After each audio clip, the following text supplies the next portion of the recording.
It started with a phone call at 11:47 p.m. Then came the emergency meeting at 12:15 a.m. By 1:30 a.m., 3 supervisors were driving across town in complete silence. By morning, Internal Affairs was opening an investigation. The police chief was drafting resignation letters, and a story that would make national headlines was already spreading through law enforcement networks across the country. All because one officer made a decision that night, the decision to arrest the wrong woman for being in the wrong place at the wrong time. Welcome to Black Story Life, where truth meets justice and power meets accountability. Before we dive into this shocking story of corruption exposed and careers destroyed, tell me in the comments what city you're watching from.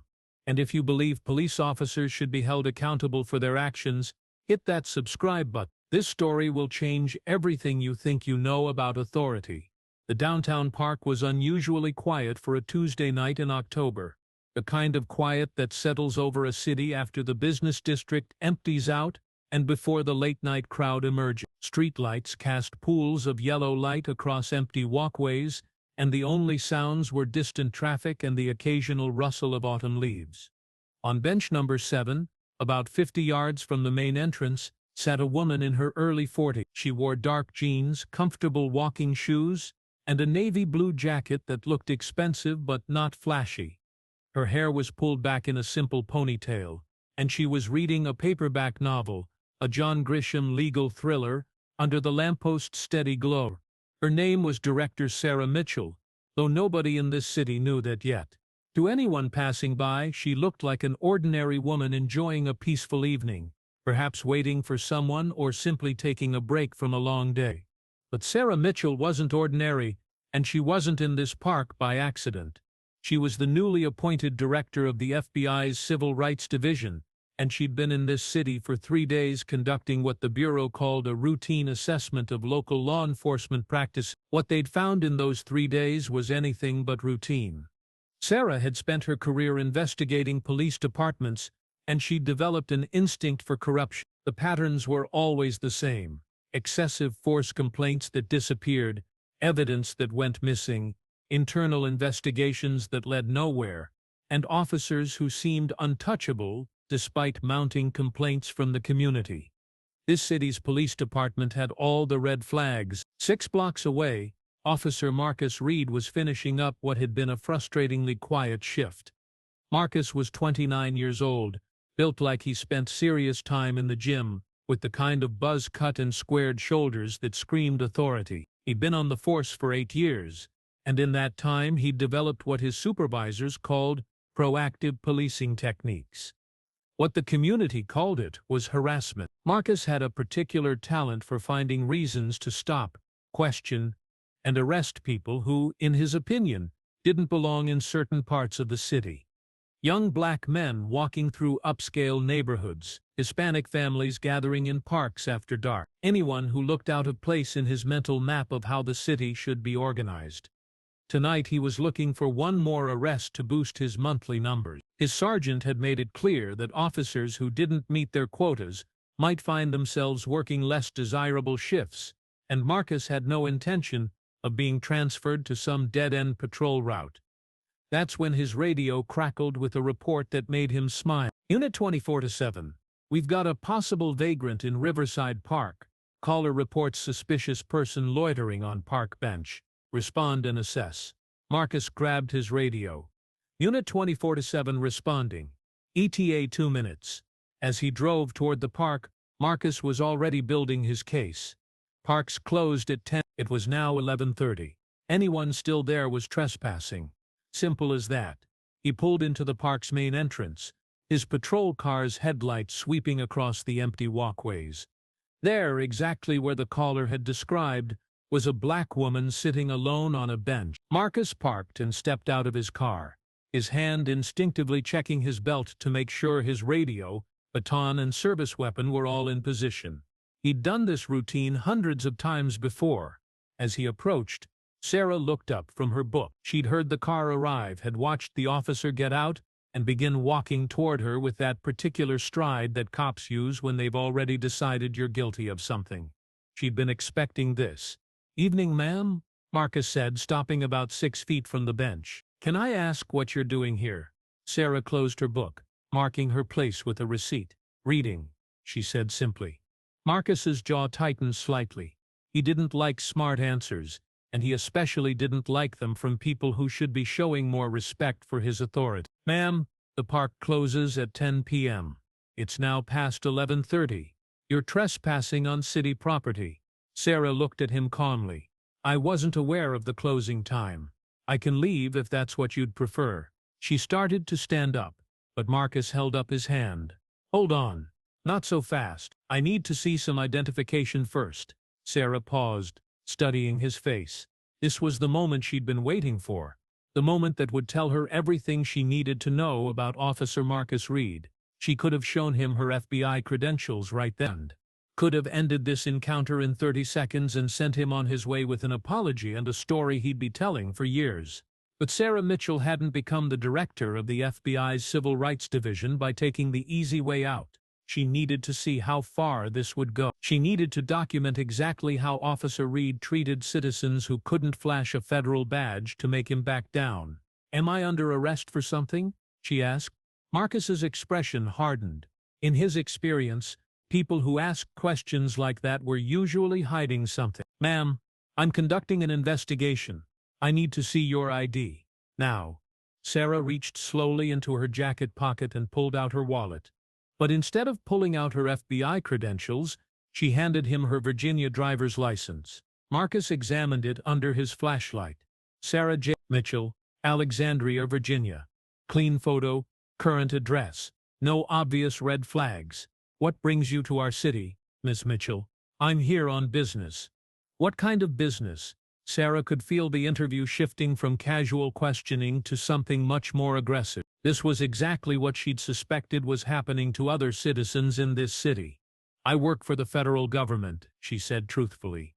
Marcus's expression shifted slightly. Federal employees weren't usually the kind of people who caused problems, but they weren't immune to his authority either. And what were you doing in the park after closing time? I was waiting for a colleague who was running late. I decided to read while I waited. Marcus looked around the empty park. Where's this colleague now? He called to cancel about 20 minutes ago. I was just finishing this chapter before I left. Marcus studied her face, looking for signs of deception. Something about this woman bothered him. She was too calm, too composed. Most people showed at least some nervousness when questioned by police, especially at night in an empty park. Ma'am, I'm going to need you to stand up and place your hands behind your back. Sarah's heart rate didn't change. She'd been expecting this too. Officer, am I under arrest? You're being detained for investigation of trespassing and possible public disturbance. What public disturbance? I've been sitting here quietly reading a book. Marcus's voice took on an edge that Sarah recognized immediately. It was the tone officers used when they decided to escalate a situation regardless of the facts. Ma'am, you're in a public park after closing time, you're evasive about your reasons for being here, and frankly, your attitude suggests you might be under the influence of something. I'm placing you under arrest for trespassing, public intoxication, and resisting investigation. Sarah almost smiled. Public intoxication. She hadn't had so much as a glass of wine with dinner 3 hours earlier. But she knew this game pile-on charges to justify the arrest, make it the citizen's word against the officer's report. Officer Reed, she said, reading his name tag, I'm completely sober. I've answered all your questions truthfully, and I've been cooperative throughout this encounter. Are you sure you want to arrest me for reading a book? The fact that she used his name seemed to unsettle Marcus slightly, but he pushed forward. Turn around and place your hands behind your back. Now.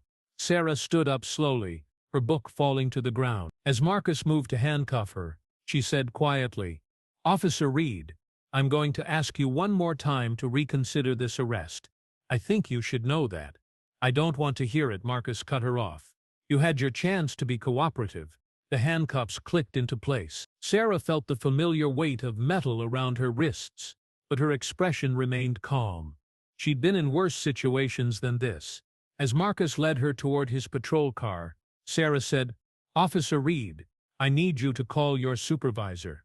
Marcus laughed. Ma'am, You're under arrest for trespassing. This doesn't require a supervisor." "I think it does," Sarah said quietly. Marcus opened the back door of his patrol car and guided Sarah inside.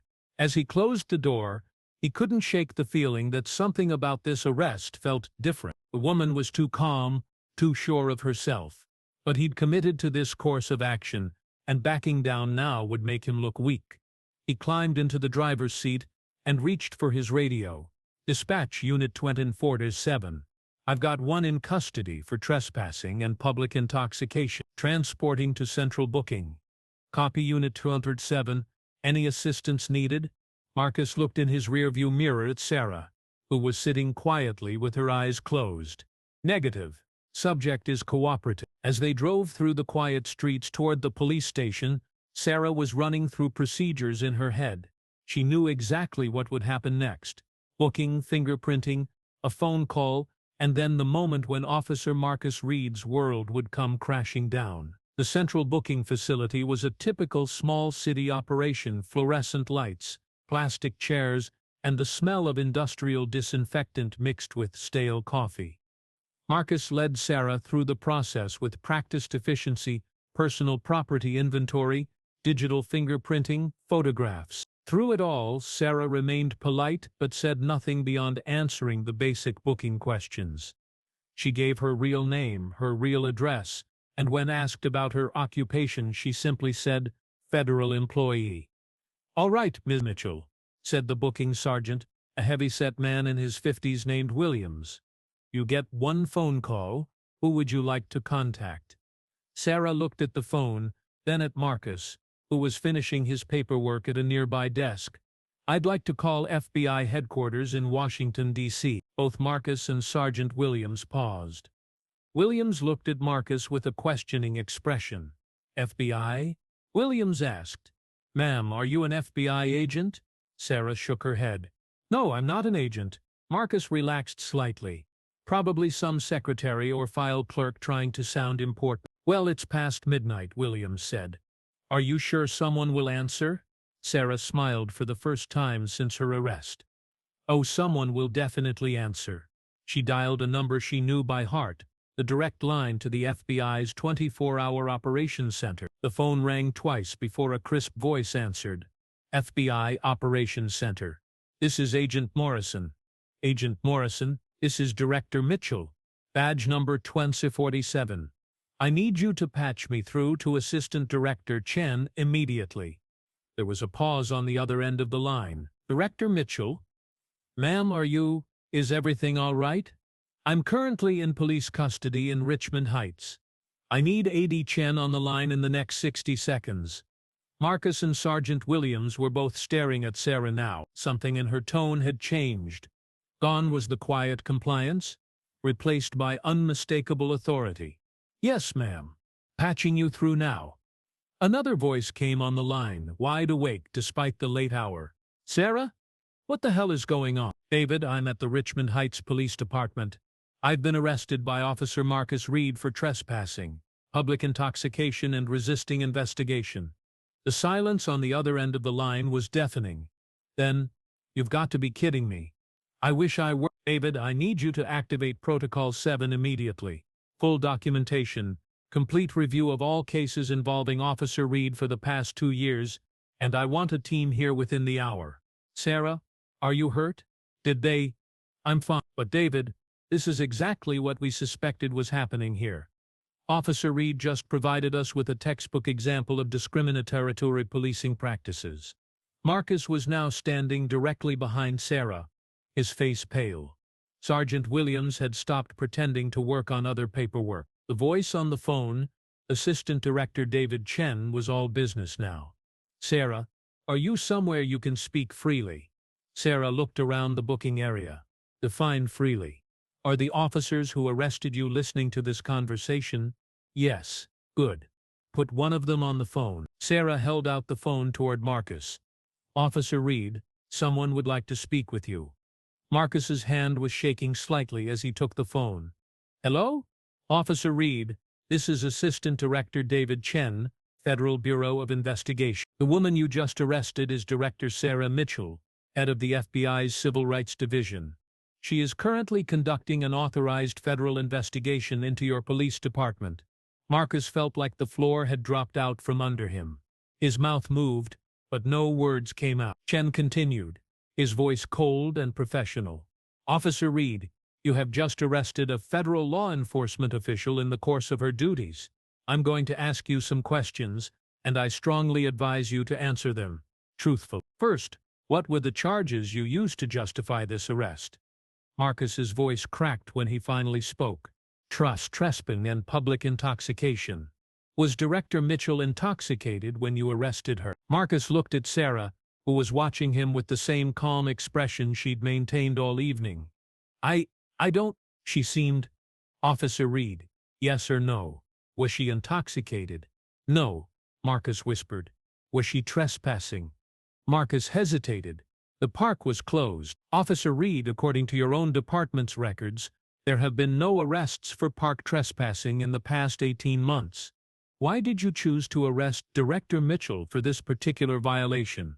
Marcus couldn't answer. The truth, that he'd profiled her based on her race and his assumption that she didn't belong in that part of the city, was something he couldn't say out loud. Chen's voice became even colder. Officer Reed, I'm going to tell you what's going to happen next. You are going to remove Director Mitchell's handcuffs immediately. You are going to return all of her personal property. You are going to provide her with a full written report of tonight's incident within 1 hour. And then you are going to pray that the federal civil rights investigation that begins tomorrow morning doesn't find enough evidence to destroy your career and send you to federal prison. Marcus handed the phone back to Sarah with trembling hands. His face had gone from pale to gray, and Sergeant Williams was staring at him like he'd never seen him before. Sarah took the phone back. David, I'll call you in an hour with a full report. And David, make sure the team brings cameras. I have a feeling we're going to find a lot more than just tonight's incident.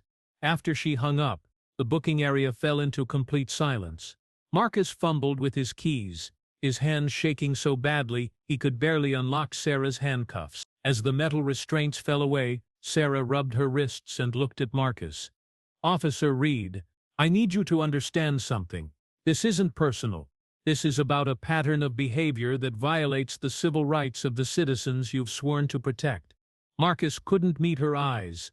I didn't know. You didn't know I was FBI, Sarah said calmly. But that's not the point. The point is that you would have treated any other black woman exactly the same way. You made assumptions about me based on my race and my presence in a part of the city where you decided I didn't belong. Sergeant Williams, who had been silent through the entire exchange, finally spoke. Ma'am, I need to ask, how long have you been investigating our department? Sarah looked at him. Sergeant Williams, right? 3. And in those 3 days, we've identified 17 cases of potential civil rights violations, 12 instances of excessive force complaints that were dismissed without investigation, and a pattern of discriminatory enforcement that targets minority citizens. 17 cases? 17 cases involving Officer Reed alone, Sarah clarified. We're still analyzing data on the rest of the department. But here's where this story takes a turn that nobody in that police station expected. Because while Marcus Reed was processing the fact that his career was over, and while Sergeant Williams was trying to figure out how to report this to his superiors, Sarah's phone rang again. She looked at the caller ID and smiled. I need to take this. Director Mitchell. She listened for a moment, then looked directly at Marcus. Are you certain? All of them? Another pause. Yes. I'll be right there. She hung up and addressed the room. Officer Reed, Sergeant Williams, I need you both to sit down. Something in her tone made both men obey immediately. That was my team leader. While I was sitting in your jail cell, they've been executing search warrants on several locations connected to this police department. What they found is going to make tonight's arrest look like a minor misunderstanding. Marcus's voice was barely a whisper. What did they find? Sarah looked at him with something that might have been pity. Evidence that at least 6 officers in this department, including you, have been systematically targeting minority citizens for arrest, falsifying police reports, and taking bribes from local businesses to discourage certain customers from frequenting their establishments. The silence that followed was broken only by the hum of fluorescent lights overhead. Sarah continued. Officer Reed, do you remember Miss Jennifer Washington? You arrested her 3 months ago for loitering outside the Metro Diner on 5th Street. Marcus's face went white. He remembered Jennifer Washington, a black college student who'd been waiting for her boyfriend to pick her up after her shift at the diner ended. Ms. Washington spent 6 hours in jail because you decided she looked suspicious standing outside a restaurant where she worked. What you didn't know is that Ms. Washington is the daughter of Congressman William Washington, and that your arrest report contained 3 factual errors and 2 outright lies. Marcus felt like he was drowning. The report was falsified, Sarah said firmly. You claimed she was intoxicated. The booking video shows she was completely sober. You claimed she was belligerent and uncooperative. The body cam footage shows she was polite and respectful throughout the entire encounter. You claimed she had no identification, but your own evidence log shows you confiscated her valid driver's license. Sergeant Williams was staring at Marcus like he'd never seen him before. Marcus, please tell me this isn't true. But Marcus couldn't speak, because it was true, and they all knew it. Sarah's phone rang again. She answered it immediately. Yes, she listened, then looked at Williams. Sergeant Williams, you're going to want to hear this. My team just finished interviewing the night manager at Metro Diner. He admitted that your department has an arrangement with several local businesses. Officers receive monthly payments in exchange for discouraging certain types of customers from hanging around their establishments. Williams looked like he was going to be sick. That's not possible. Sarah handed him her phone. Why don't you ask him yourself? As Williams took the phone, Sarah looked around the booking area. In a few hours, this place would be swarming with federal investigators, internal affairs officers, and probably reporters. The corruption she'd uncovered went far beyond one bad officer. It was systemic, organized, and had been going on for years. 3 hours later, as the sun was beginning to rise over Richmond Heights, the police station looked like a crime scene. FBI agents were carrying boxes of evidence out to unmarked vans. Internal affairs investigators were interviewing officers. And in the parking lot, news trucks were beginning to arrive. Officer Marcus Reed was no longer in uniform. He sat in an interview room across from 2 FBI agents and a federal prosecutor, trying to decide whether to accept the plea deal they were offering or take his chances at trial. Sergeant Williams had already made his choice. He was cooperating fully with the investigation, providing details about the corruption that went back almost 5 years, and Director Sarah Mitchell was in the police chief's office, explaining to a room full of stunned supervisors exactly how their department was going to change. Chief Morrison, she said, addressing the man who'd been in charge during all of this corruption, you have 48 hours to implement new training protocols, establish an independent oversight committee, and demonstrate to the Department of Justice that this department is capable of policing itself. If you can't do that, the federal government will do it for you.